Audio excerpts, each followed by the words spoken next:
Legend says it started with a goat herder named Kaldi. One day, he noticed something strange. His goats wouldn't settle down after eating red berries off a particular bush. Some versions of the story even say they danced. So Kaldi brought the berries to a nearby monastery.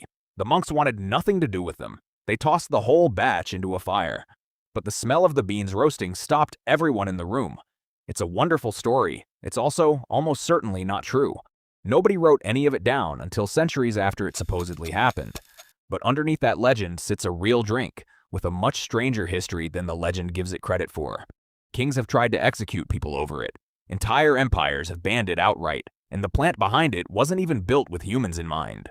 This is hidden ordinary. Today, we're talking about coffee. So where does the legend stop and the real story begin? The plant itself really is from somewhere specific. The plant behind most of the coffee we drink, scientists call it Coffea arabica, grows naturally in the highlands of Ethiopia. That much checks out. Here's the part worth sitting with, though. Coffee the plant and coffee the drink don't actually share a birthplace. The plant is from Ethiopia, but the earliest solid evidence of anyone roasting, brewing, and drinking coffee the way we'd recognize it today doesn't come from Ethiopia at all. It comes from Yemen, sometime in the 1400s, from Sufi religious circles who drank it to stay awake through long nights of prayer. A manuscript written about 100 years later even describes how the habit spread from there. So it wasn't the plant's birthplace that gave the world coffee drinking. It was somewhere else completely, a different country, a different reason, more than a century apart. Two quick facts before we move on, and neither one needs a date to be interesting. A coffee bean isn't a bean at all. It's a seed tucked inside a small red fruit called a coffee cherry.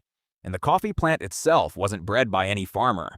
It happened on its own, hundreds of thousands of years ago, when two entirely different wild coffee plants crossed in the wild. Genome research published in 2024 confirmed it. Let's start with the plant side of this story, not ours.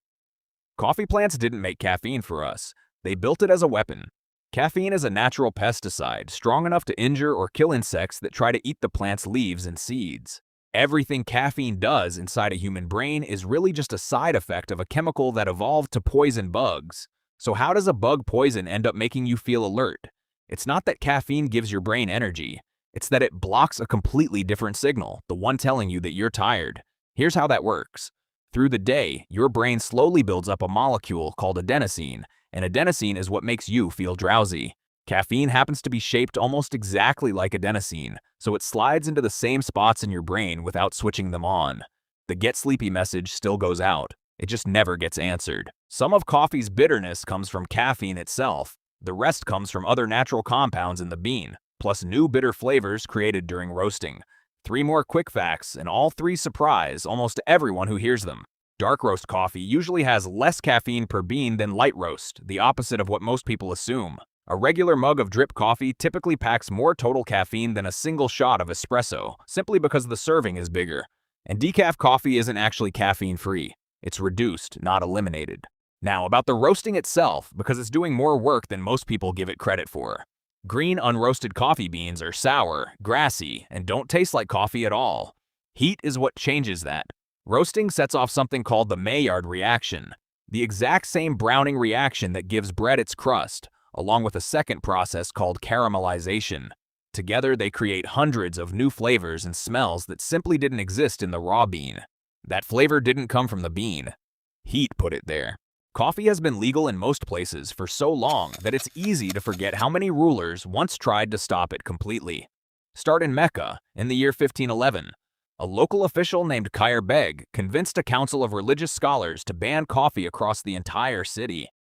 His stated fear was that coffeehouses were turning into places where people gathered to complain about those in power, and by at least one account, to write satirical poems about Khair Beg specifically. The ban didn't last long. Within months, the Sultan of Cairo overturned it, partly because the Sultan liked coffee himself.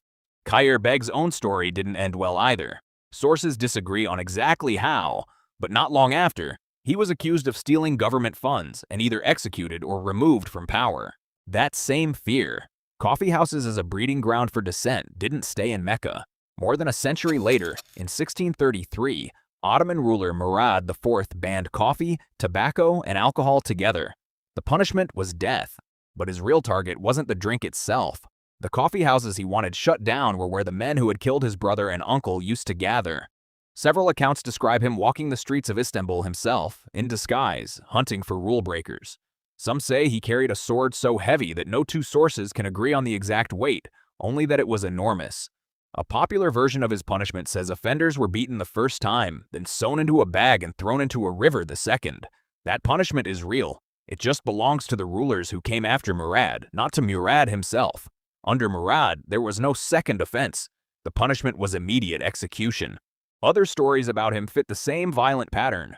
Sources say he strangled one official over a grudge that had nothing to do with coffee and had another executed simply for criticizing him.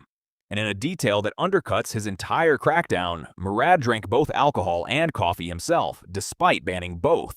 Then, in 1675, the same fear showed up again, this time in London. England's King Charles II tried to ban coffee houses, worried about political dissent brewing over cheap cups of coffee. The backlash was loud and immediate. Charles reversed the decision within about 11 days. 3 rulers, 3 continents. The exact same fear, every time, that a room full of people drinking coffee together was dangerous. That's just the start. A Swedish king spares 2 convicted killers from execution. One must drink coffee for life, the other must drink tea. Prussia hires 400 veterans to walk into people's homes, sniffing out illegal coffee.